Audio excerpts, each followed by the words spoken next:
Imagine waking up one day to a world that feels slightly, subtly, but profoundly wrong, not a world of monsters or dystopia, but a world where the air you breathe feels thin, and the colors seem muted. You look at your own reflection, and see a stranger, a person who has spent a lifetime making decisions that felt correct in the moment, but now, in this quiet, unsettling dawn, feel like they belong to someone else. You followed every rule, hit every milestone, and played every part that was expected of you. You've been the good student, the dutiful employee, the reliable friend, the perfect partner. And for all this obedience, this unyielding adherence to the script, you have been promised peace, success, and happiness, yet, here you are, standing in the center of your life, and the only feeling that resonates is a hollow, persistent hum of absence.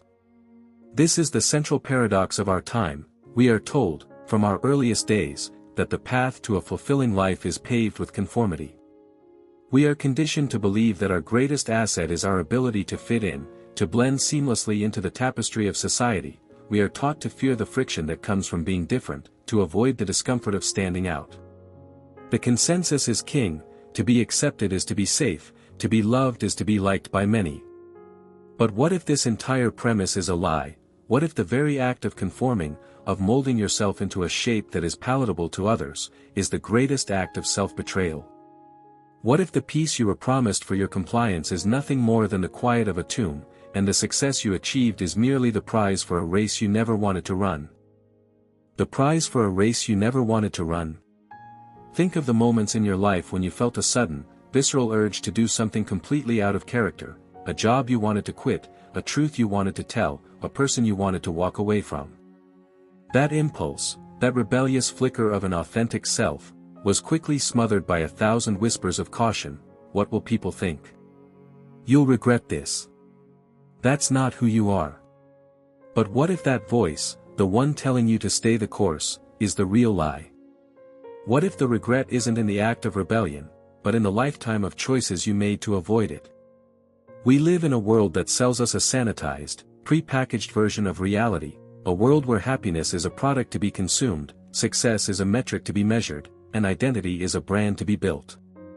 We spend our lives building a beautiful cage for ourselves, meticulously crafting the bars with the approval of others, and then wonder why we feel so trapped. This isn't just a feeling of vague dissatisfaction, it is a profound, existential wound. The person you see in the mirror is the person who lives a life built on a foundation of what-ifs and I should-haves. The person who looks back at you is a ghost of a self that was never given permission to exist. This isn't a problem of ambition or discipline, it's a problem of authenticity. The script we are given is a promise: follow these steps, and you will be happy. But the great, unspoken truth is that happiness is not the reward for conformity, it is the byproduct of courage. The very act of standing alone, of choosing your own path even when the entire world tells you it's the wrong one, is where true fulfillment is found. The greatest question we must ask ourselves is not what we must do to fit in, but what happens to the human soul when it refuses to conform. What new strength, what terrifying freedom, and what ultimate truth is waiting for us on the other side of social rejection? This hidden problem of conformity is rooted in a fundamental psychological and philosophical tension. We are, at our core, social animals. For millennia, our survival depended on our ability to cooperate and belong to a tribe. To be cast out was a death sentence. This deep-seated, evolutionary wiring is still active within us, manifesting as an almost irresistible need for social acceptance. We crave the warmth of belonging, and recoil from the cold abyss of isolation. This is not a weakness, it is a primal instinct. However, in our modern world, this instinct has been weaponized against us, it has been co-opted, and commercialized, becoming the primary tool for a society that values uniformity over individuality. Philosophically, this tension was at the heart of the existentialist movement. Thinkers like Jean-Paul Sartre argued that existence precedes essence. We are not born with a predefined purpose or nature. There is no blueprint for who we are supposed to be. Instead, we are thrown into the world, and through our choices and actions, we create our own essence. The heavy weight of this radical freedom, however, is a terrifying burden. It means we are solely responsible for every choice we make. To escape this terrifying freedom, Sartre argued that we often resort to bad faith, a form of self-deception, where we pretend we have no choice. We play a role, hide behind a job title, conform to a social expectation, all to avoid the crushing responsibility of defining ourselves. The person who says, "I can't quit my job, it's just what I have to do," or "I have to agree with my friends, that's just the kind of person I am," is living in bad faith. They are denying their freedom, in favor of the comfort of a pre-written script, and in doing so, they are sacrificing their authentic self. This is the very essence of Arthur Schopenhauer's bleak observation, that we forfeit 3/4 of ourselves in order to be like other people. We whittle away our unique thoughts, our strange passions, our peculiar desires, all to fit into a mold that was never designed for us. This act of self-mutilation is slow, subtle, and happens in 1,000 small decisions, every day. But the cumulative effect is catastrophic.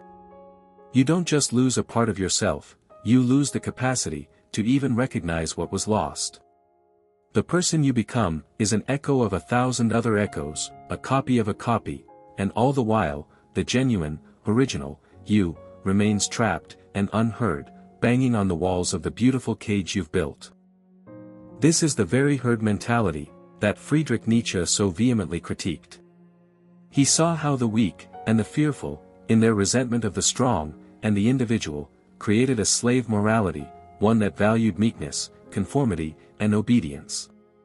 This morality, he argued, was a conspiracy against life itself. A force that stifled the exceptional, and promoted the mediocre. The herd despises the one who stands apart, the one who creates their own values, because that individual is a living rebuke to their own cowardice. The pressure to conform, therefore, is not merely a desire to fit in. It is an active, often unconscious, force to pull down those who dare to rise above. It is the reason why new ideas are met with ridicule, why unconventional lives are judged harshly, and why the phrase "you're not like everyone else" can be either a compliment or a condemnation, depending on who says it. The psychological dimension of this is equally insidious. We are governed by cognitive biases that make conformity feel like a rational choice. The bandwagon effect makes us believe something is true or good simply because many other people believe it. Groupthink makes us prioritize harmony and consensus within a group over critical, independent thought. Our brains are hardwired to take mental shortcuts, and following the crowd is the ultimate shortcut. It saves us the energy of thinking, the anxiety of questioning, and the risk of being wrong alone. It offers the illusion of safety. But what it really delivers is a slow, silent death of the mind. This is not about being a contrarian for its own sake. It is about understanding that the path of least resistance is often the path of greatest regret. The invisible problem is this: we are living lives shaped by a million compromises, and the psychological and philosophical forces that drive us to make them are so deeply ingrained, we don't even see them as a choice. The unseen consequences of this pervasive conformity ripple through every facet of our personal and societal realities, subtly eroding the foundations of authentic living. Consider the phenomenon of the Sunday scaries, that creeping dread that descends upon us as the weekend draws to a close. It's not just the thought of returning to work, it's often a deeper, subconscious unease stemming from the realization that our real lives, the ones where we might pursue our true passions and connect with genuine meaning, are perpetually deferred. We live for the weekends, for the brief respites where the pressure to perform and adhere to societal expectations loosens its grip. But this very anticipation of escape highlights the underlying problem: our daily lives, meticulously constructed within the framework of conformity, feel inherently unfulfilling. This dissatisfaction manifests in myriad ways.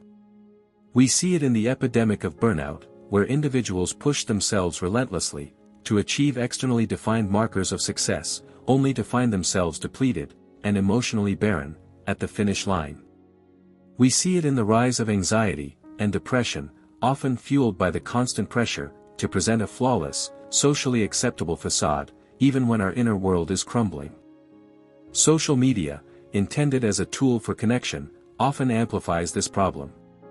We curate idealized versions of ourselves, seeking validation in likes and comments, further entrenching the habit of performing for an audience, rather than living for ourselves. The fear of missing out, FOMO, isn't just about missing a party, it's about missing out on the prescribed good life that everyone else seems to be living. And in believing that story, we reinforce the quiet, corrosive belief that our own path is somehow inadequate. Neurologically, this constant suppression of our authentic selves takes a toll. Our brains are wired for novelty and exploration, for curiosity that pulls us into the unknown. But when we consistently deny that innate hunger, when we stifle our creative impulses in favor of routine and predictability, neural pathways associated with joy and engagement begin to atrophy.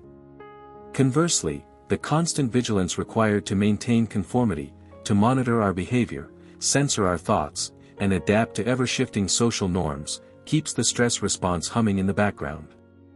It's a subtle, but relentless state of tension. Chronic low-level anxiety, the sense of being perpetually on edge. And this isn't a conscious choice, it's the cumulative effect of living a life out of alignment with our true nature. We become masters of masking, experts at presenting a version of ourselves that fits in, but this constant performance drains our energy and erodes our sense of self. Culturally, the cost is just as steep. When the emphasis is on fitting in, rather than standing out, innovation suffocates. Truly original ideas are met with skepticism, or outright rejection. The fear of being ostracized for thinking differently discourages risk-taking, intellectual, artistic, emotional. And so the cycle continues, sameness breeding sameness. Progress, personal and societal, relies on those willing to question the script. Those who dare to go against the grain, to step into uncharted territory, to imagine a reality that does not yet exist. But when conformity becomes the highest virtue, those dissenting voices are silenced, or pushed to the margins.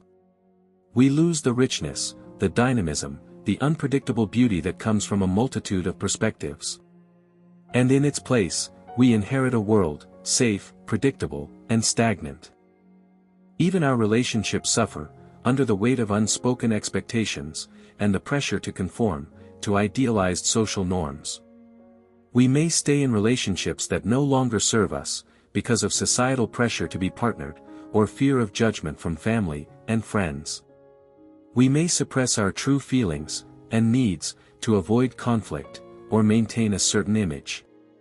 This lack of authenticity breeds resentment and disconnection, leaving us feeling lonely, even within our closest connections. The tragedy is, we often don't even realize how deeply ingrained this conditioning is, until a major life event, a crisis, a loss, or a moment of profound introspection, forces us to confront the hollowness at the core of our conformist existence. It's in these moments of disruption that the unseen consequences become starkly visible. They reveal the quiet desperation of a life lived according to someone else's rules. The urgency lies here, in recognizing this subtle, but pervasive, trap, before the weight of a life unlived becomes too heavy to bear. The rebellion begins, not with a grand act of defiance, but with a quiet shift in perspective. It starts with the audacious act of questioning the unquestionable, daring to whisper the heretical thought, what if they're wrong? This first crack, in the edifice of conformity, can feel terrifying, like stepping off a cliff, with no net in sight. But within that fear lies the exhilarating potential for true self-discovery. The counterintuitive solution is not to fight against the desire for connection, but to redefine what connection truly means. It's about seeking resonance with those who celebrate your authenticity, not those who demand your conformity. Consider the historical figures who defied the norms of their time. Galileo Galilei, who challenged the geocentric view of the universe, despite the threat of the Inquisition. Rosa Parks, whose simple refusal to give up her seat on a bus ignited a movement for civil rights. These individuals faced immense social pressure, yet their unwavering commitment to their truth ultimately changed the course of history. Their stories remind us that true strength lies not in blending in, but in standing firm in the face of opposition.